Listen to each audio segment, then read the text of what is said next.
मुझे कोई छोटा पक्षी पकड़ कर ला देना। मेरा पिंजरा कब से खाली है, मुझे भी कोई पेट रखना है। जग्गू के पापा, आप अपने बेटे की एक छोटी सी इच्छा पूरी कर दे। वो कब से आपसे कह रहा है ला दे इसे कोई छोटा पक्षी पकड़कर। जग्गू, क्या तुम उसे समय पर दाना और पानी डाल दिया करोगे?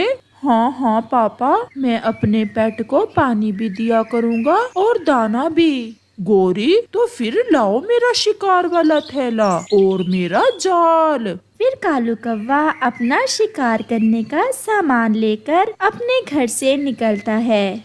वो उड़ते उड़ते जंगल की दूसरी दिशा में पहुंच जाता है और एक पेड़ के पास खुली जगह में दाना डालकर पेड़ के पीछे छुप जाता है। थोड़ी ही देर बाद कबूतर और उसका बेटा उड़ते उड़ते उस दिशा में आ जाते हैं। दाना देखकर वो दोनों वहाँ उतरते हैं। पापा, यहाँ तो बहुत दाना है। ठहरो, मुझे गौर से देखने दो। मुझे ऐसा लग रहा है ये दाना किसी शिकारी ने डाल रखा है। नहीं पापा, यहाँ पहले तो कभी कोई शिकारी नहीं आया। चल चल छोटे कबूतर, खा ले दाना और फंस जा मेरे जाल में। पेड़ के पीछे छुपा कालू शिकारी कौवा ऐसा सोचता है। फिर कबूतर का बेटा अपने पापा की बात ना मानते हुए वो दाना खाने के लिए आगे बढ़ता है और जाल में फंस जाता है। कबूतर उड़कर पास वाले पेड़ पर बैठ जाता है। रस्सी को पकड़े हुए कालू भी तुरंत वहाँ आता है। पकड़ा गया, शिकार पकड़ा गया। आज मेरा बेटा जग्गू तो खुश हो जाएगा। मुझे छोड़ दो जालिम शिकारी कौवे, मुझे छोड़ दो। मेरे बेटे को आजाद कर दो। जालिम, तुम मेरे बेटे को कैद नहीं कर सकते। मेरा बेटा जिद कर रहा था पेट रखने की और मेरा बेटा तुम्हारे बेटे को दाना भी देगा और पानी भी। हम कैद में जिंदा नहीं रह सकते और कैद में मिलने वाले दाने और पानी से अच्छा है हम इन आजाद हवाओं में अपना भोजन ढूंढें। आप ऐसा जुल्म ना करें, मेरे बेटे को छोड़ दें। ऐसे कैसे छोड़ दूं? हाथ आया शिकार, मैं कैसे छोड़ दूं? चल भाग यहाँ से, कबूतर कहीं के। कालू कौवा कबूतर की कोई बात सुने बिना उसके बेटे को जाल में डालकर अपने घर ले जाता है। जग्गू छोटे कबूतर को देखकर बहुत खुश था।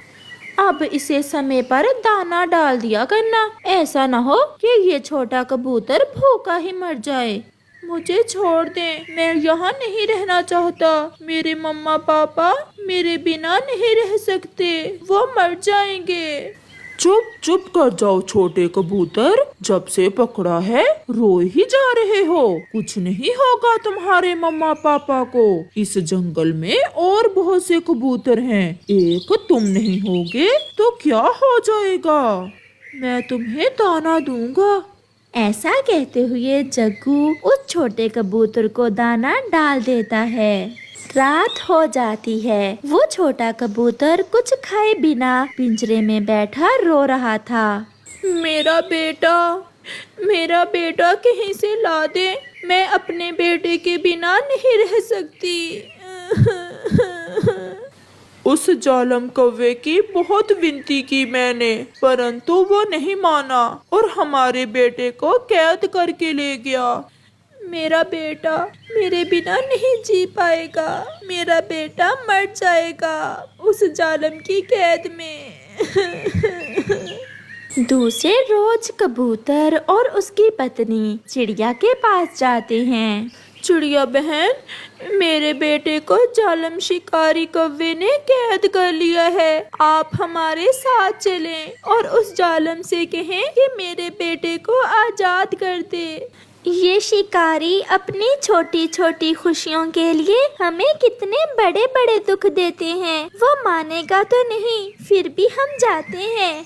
ऐसे चिड़िया कबूतर और कबूतरी के साथ कौवे के घर जाती है। कौवों ने छोटे कबूतर को पिंजरे में कैद करके दीवार के साथ लटका रखा था। जालिम कौवो, आप इस छोटे कबूतर को छोड़ दें। देखें तो मेरा बेटा बोल नहीं रहा और आंखें भी बंद है मेरे बेटे की।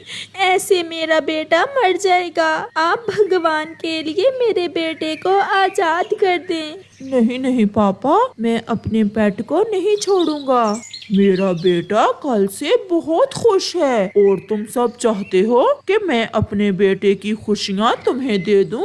भागो यहाँ से, ऐसा कभी नहीं होगा। आप मेरे बेटे के बदले मुझे कैद कर लें और मेरे बेटे को छोड़ दें। तुम्हारा क्या अचार डालना है मेरे बेटे ने? मेरे बेटे को छोटा पक्षी अच्छा लगता है। फिर वो सब निराश होकर वहाँ से चले जाते हैं। पापा मम्मा, मैं खेलने जा रहा हूँ। पहले अपने इस पिंजरे को उठाकर अंदर रखो और फिर जाना। यहाँ धूप बहुत तेज है, शाम तक तो तुम्हारा ये छोटा कबूतर मर जाएगा।